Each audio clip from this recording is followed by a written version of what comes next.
I'm going to have you partner up again in chapter 13, but there's only one exercise in this chapter, so instead of trading drawings, you're now going to trade files.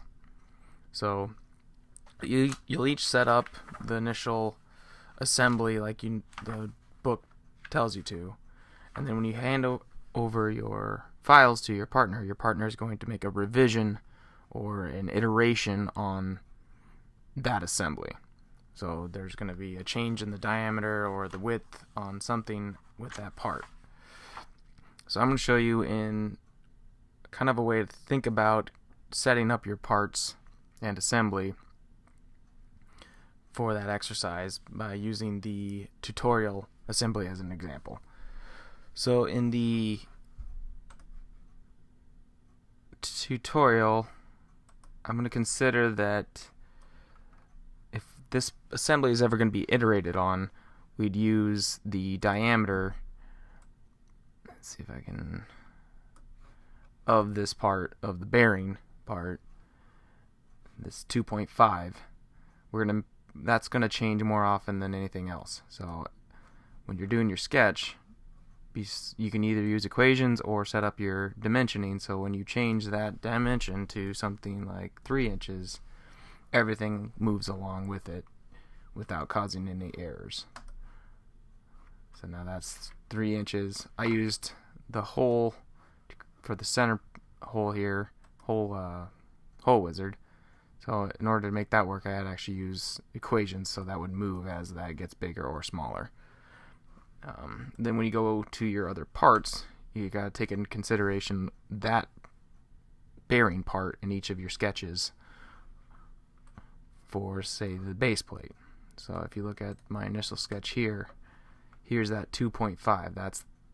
That's referencing, well, I'm referencing the bearing, and then I'm going to dimension off all my other dimensions off of that 2.5. So when I change this to 3, everything moves out appropriately, maintaining that 1.7 out to the outer edge and 0.5 to, this is where the fastener, this cap screw is going to go.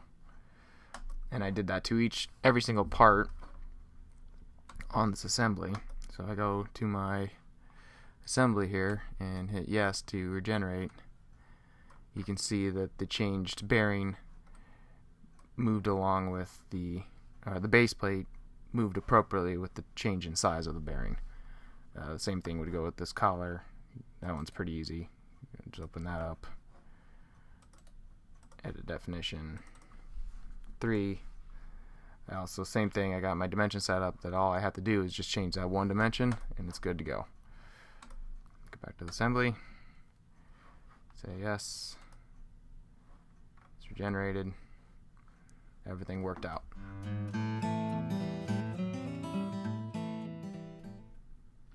Since you'll be exchanging files for this chapter, you might already be doing this, but if you're not, start organizing your model trees a little more.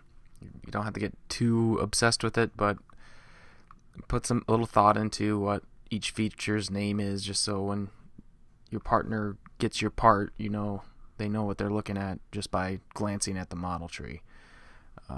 So I named the base plate feature here, the holes.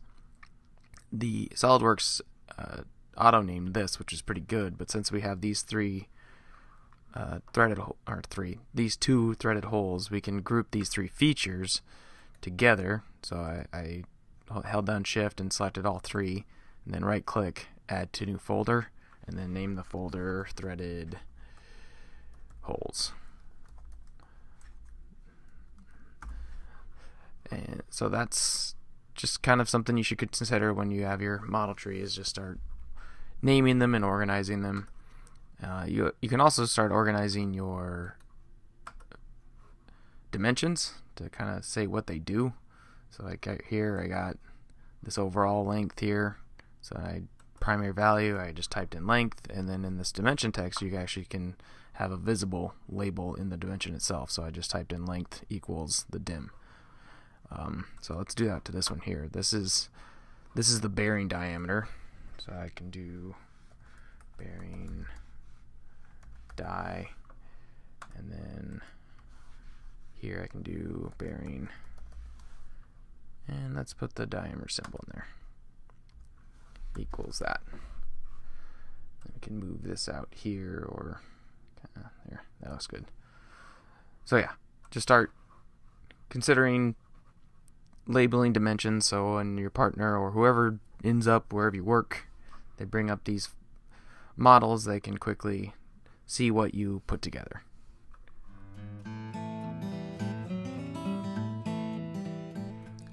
In the tutorial section of chapter 13, there are two parts that deal with some threading. The base plate part, they tell you to kind of ignore the threaded hole, but I'm going to show you actually how to implement it, because once we get to your 3D printed projects, you might want to actually use a threaded part or a threaded bolt or whatever. So I'm going to show you how to do that. Just using the hole wizard, you can actually go, I already got it set up here, so I'll go edit definition on that. I'm set up with just the hole feature here, and then type, you can set it to tap drills. And from there you can set your size, which in the book they have it labeled as a 3/8 by with 24 threads per inch. So you can just do this drop down, find that there, click that. And then one other thing I did on it, is that not showing up now? So I also threw in some countersinks on that. And that's just that easy to do that. It's obviously the same setup for placing your hole, attaching it to maybe a point on your sketch, and you're good to go with that. So now when you go to your drawing for this part, you can just click on the hole call out, and it will give you all the information you need for that hole. And then the next step is to actually throw in a actual threading. If you go look at the cap screw part of the chapter or the tutorial, they kind of tell you to either use the cosmetic thread option or the make a helix cut. The cosmetic option is just insert, annotations, cosmetic thread, select the edge, select your thread type, press check mark, and then it'll display as just this circle here. Or if you want to actually have it to have display visually, you can go up to settings, document properties, detailing, and then check shaded cosmetic threads. So then it kind of gives a fake look of a thread. But there's actually a better, this cosmetic is going to take up a lot less space. So if you have a really large assembly, you probably want to use cosmetic threads instead of what I'm about to show you. Let me delete this. Or wait. There it is. Oh, if you do the cosmetic thread, it's going to attach that cosmetic thread to whatever feature you clicked on. So the other option here is to actually give it a physical thread on your model.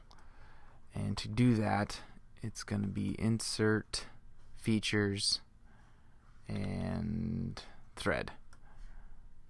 Well, I already got one set up here, so I'm going to edit definition on that. Edit feature.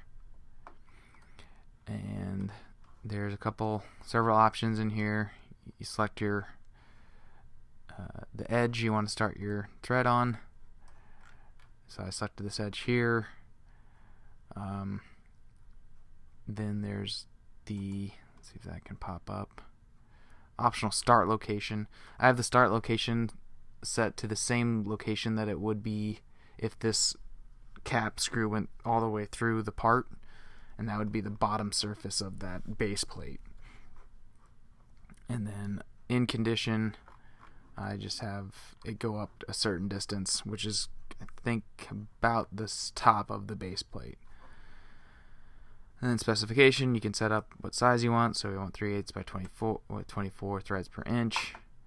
And then we're going to cut this out of this revolution we have here. There's a couple other options. Trim to the start face, end face, and then just how it previews. I kind of like this partial preview. A little easier to understand. And that's all that you need to do for that one. And then if we go back to our base plate, it'd be the same process, which I already have done here. Edit feature. Since I had the threading starting on the bottom of that cap screw, I also selected the bottom edge of the base plate so the thread's going in the same direction as the cap screw. And then once again, all the same stuff. If you do an extrude, it actually adds threads to your part, but we're actually going to be cutting out from this part again. So that's done there. When you get to your assembly and you want to mate your cap screw to your base plate and the bearing here, there is actually a let's see here. Well, to make sure your threads actually match up, you can use a section view in the model itself. So if we right click on, say, the front plane here and go section view, and now we can see on the inside of the assembly. As you can see here, my threading on my base plate and my cap screw match up, and that's really the end goal. You can just mate everything like you normally would and just make sure your threads match up. But if you want to go a little extra farther with that, I'll open up my mates on this cap screw here. There is so you have your standard mates, which you'll use more often than not, advanced mates, which we probably touch on maybe here in the future, and then mechanical mates. And that's where there is a screw mate. So with the screw mate, you just simply select it's kind of fussy about which ones you select here. So I can select that one for the base plate, and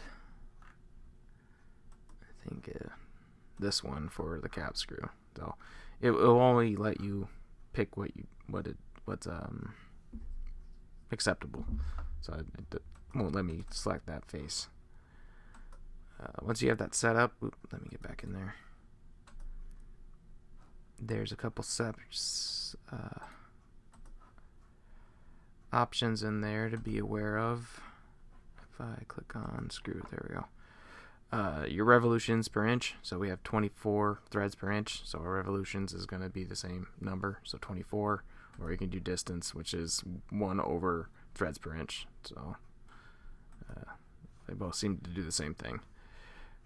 Let's check mark that. I'm just going to hit escape on that. So let's see if this works. It can be a bit tricky, but if you got that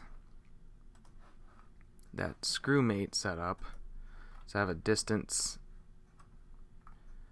constraint on the cap screw here, I'm going to suppress it, and then when I drag on this cap screw, you can see, yep, it's working cool. The screw actually moves up like it would do in real life. It's a little tricky to get it to actually drag sometimes. There you go. So, give that a shot. It's kind of cool.